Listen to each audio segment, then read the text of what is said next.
Okay, let's start the case about the wirecard scandal. Wirecard, founded in 1999, is the German payment service company listed on the Frankfurt Stock Exchange. Wirecard provides payment services that support its customers and partners to receive electronic payments from all sales channels and issue payment tools. Its main businesses include mobile payment and so on. There are several reasons that led to the Wirecard's failure. Corporate governance was a shame and risk management awareness was weak. The accounting supervision of listed companies relies too much on audit companies, and the design of two-tier system has inherent defects. Blind spots exist for fintech giants and their activities in the financial sector involving multinational operations. Cross-border regulatory cooperation mechanism is not yet sound. At the EU level, the regulatory definition of systematically important needs to be expanded. The relevant institutions and mechanisms are not enough to ensure that regulators do not really strictly supervise. There are several major events. The first one is FT published an investigation of the fraud in transaction in Singapore. The second is that KPMG's special investigation report said it could not verify most of Wirecard's disclosed profits between 2016 and 2018 and stated that it was not clear whether 1 billion euros in bank deposits existed. The company has admitted years of accounting fraud and that 1.9 billion euros held in escrow accounts may not exist.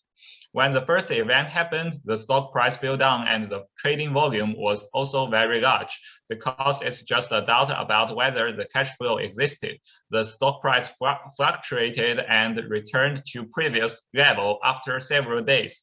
When the second event happened, the stock price fell down dramatically, but then increased again because the company didn't confess the misconduct. Investors might not believe in the investigation. When the third event happened, the stock price collapsed and could not return to the previous level again because investors didn't want to hold the bad stock. That's all about the first part. Let's start part B. And for part B, we discuss about the drivers and mitigators of corporate fraud and financial misconduct. We split the topic up into these several parts. And the first, let's see the regulatory drivers. The extent of controlling shareholders will inevitably affect auditing independence because the auditor will report to the board, which may itself be subordinate to the controlling shareholder. Therefore, the auditor is a supervisor who cannot effectively escape from the control of his supervised object. And second, the loss drivers. Criminal misconduct always involves an important time interval. Sections arising from the crime are necessarily delayed because they can only be applied after the crime has been discovered and prosecuted. This leads to types of malfeasance. And third, we discussed the external factors of drivers. Social interaction illustrated a positive correlation in the tendency to break rules. And we found that the propensity of one firm to engage in financial misconduct increases with the rate of misconduct of neighboring firms. And the fourth, we discussed about internal factors. We found that as stock options increase managers' ownership, they also increase the need to diversify the high risk associated with such ownership. In short, there is a dark side to option-based executive pay. In the absence of special controls, more options mean more fraud. And on the other hand, we also discuss about the mitigators. And first, for the loss part, in addition to the BSA regulations designed to assist in the investigation of various criminal acts tax evasion, and money laundering. Other acts and regulations that extended the scope of BSA enforcement included. This all enforcement strengthened the United States by providing the appropriate tools needed to intercept and stop terrorism acts. And second, for the external factors of the mitigators, we found that corporate social responsibility score is significantly negatively correlated with corporate financial fraud tendency, indicating that the higher the score of corporate social responsibility, the lower the possibility of engaging in fraudulent activities. And the last but not least, we discussed about the internal factors of the mitigators. We found that there is a strong correlation between corporate misconduct and the personal ethics of CEOs and CFOs. And we found there may be three main explanations for this finding. And for the second part of part B, we found some open questions which is not yet addressed and be challenged. And the question is, the most of these articles we found show a strong link between the factors, but they don't reveal the exact nature of that link. And the challenge is that we found that understanding this connection and how it changes over time is really an important area that needs further research, but it's still beyond what they can learn right now, and we need a lot of empirical setting. And this is the end of the part B. Let's see part 3.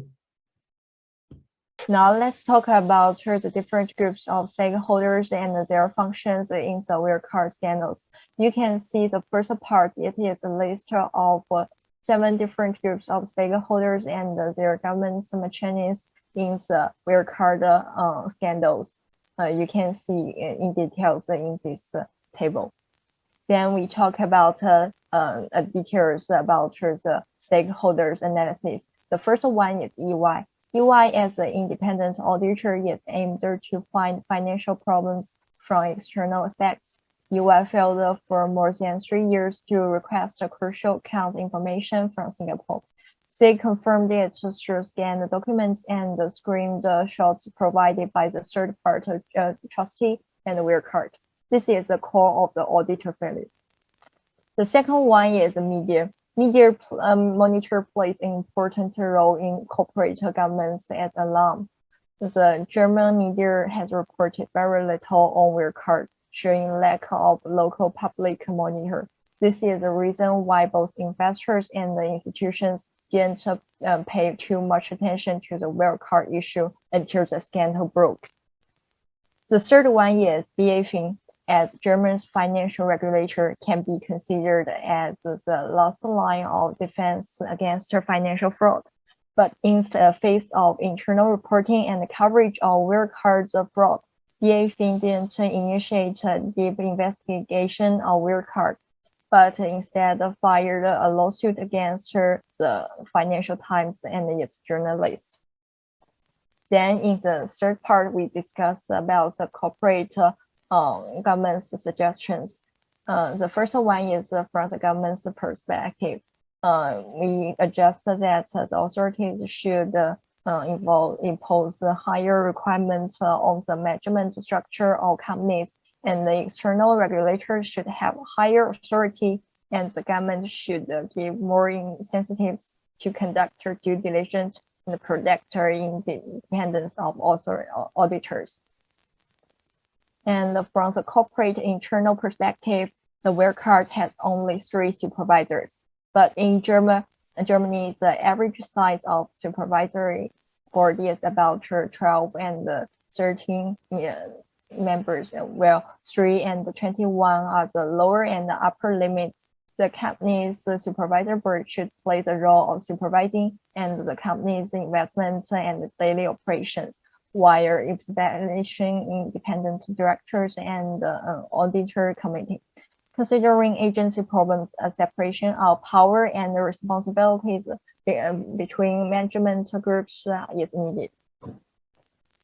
Besides, from external and social perspective, a company should not use the same auditor firm for the long period of time. Besides, the media should improve their ability to investigate in depth and evaluate, rather than just follow the trend of reporting. This is the analysis of the wirecard case. Thank you for listening.